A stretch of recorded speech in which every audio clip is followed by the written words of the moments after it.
Bom dia, tenham todos um ótimo e abençoado dia. Hoje, dia 14 de maio de 2020, estamos no quarto dia da nossa campanha de jejum e oração e hoje o tema Pescadores de Homens, que está baseado em Marcos capítulo 1, versículo 16 ao versículo 18, que diz: Caminhando junto ao mar da Galileia, viu os irmãos Simão e André, que lançavam a rede ao mar, porque eram pescadores. Disseram-lhe Jesus: Vinde após mim, e eu vos farei pescadores de homens. Então eles deixaram imediatamente as redes e o seguiram. Assim que Jesus retorna de seu período de 40 dias de jejum no deserto, ele começa a chamar os seus discípulos, que após a ascensão seriam apóstolos, isto é, enviados para dar sequência ao plano de salvação, de redenção divina nesse mundo.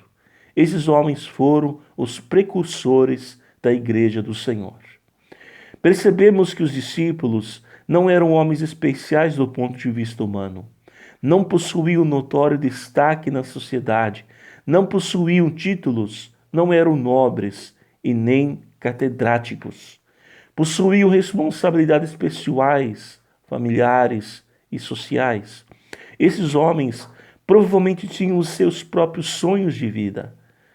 Outro detalhe importante é que todos eles atenderam o chamado de Jesus de forma imediata, não importando o preço a ser pago, sem qualquer tipo de objeção.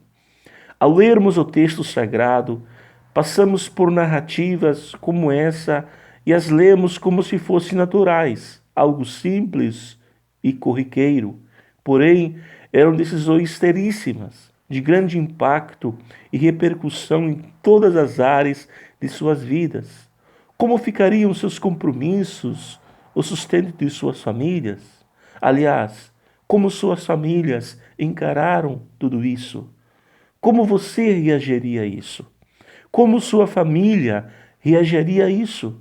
Aqueles homens, apesar de todas as implicações do chamado, não relutaram, questionaram ou fugiram.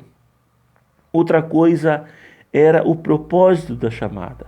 Jesus lhes disse que seriam pescadores de homens. Não sei que ponto compreenderam o significado dessas palavras.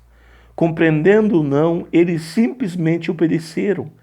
A Bíblia relata outras experiências semelhantes, como o chamado de Abraão, que, ouvindo a voz de Deus, deixa tudo e seguiu para o desconhecido. Mas a Bíblia também relata outros que não quiseram dar ouvidos. Um exemplo clássico é o do jovem rico, que está em Mateus 10, versículo 17 ao 31, que optou em não seguir. Logo fica claro que Deus não invalida nossa vontade. Não foi um hipnotismo, mas a sensibilidade de corações dispostos a ouvir a voz de Deus. E quanto a nós, Igreja Brasileira do século XXI, como esse chamado ecoa dentro de nós? Qual é o seu impacto em nosso ser? Qual é a nossa disposição em respondê-lo prontamente como aqueles homens? Até que ponto nos interessa ser discípulo? Até que ponto estamos dispostos a ser desafiados por Deus a uma vida de dependência e serviço? Até que ponto a vontade dele fala mais alto que a nossa?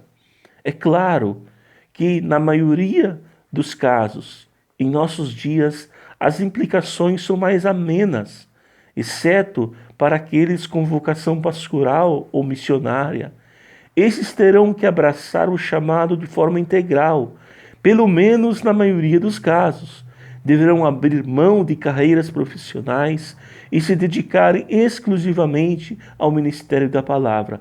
Outro exemplo de grande complexidade são aqueles que vivem em culturas hostis ao cristianismo, que terão que enfrentar fortes oposições e rejeições, podendo chegar a níveis extremos.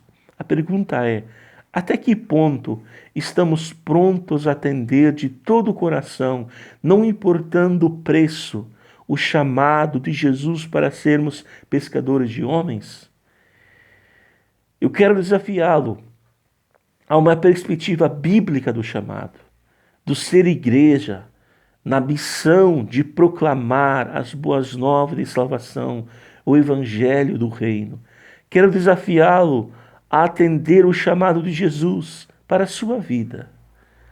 De fato, vinde de fato a Jesus e permita que ele lhe faça um pescador de homens. E duas perguntas para finalizar. Qual a prova de que você foi até Jesus? O vinde a mim. Como você pode se tornar um pescador de homens? Que Deus te abençoe e que você possa ser um pescador de homens. Um forte abraço.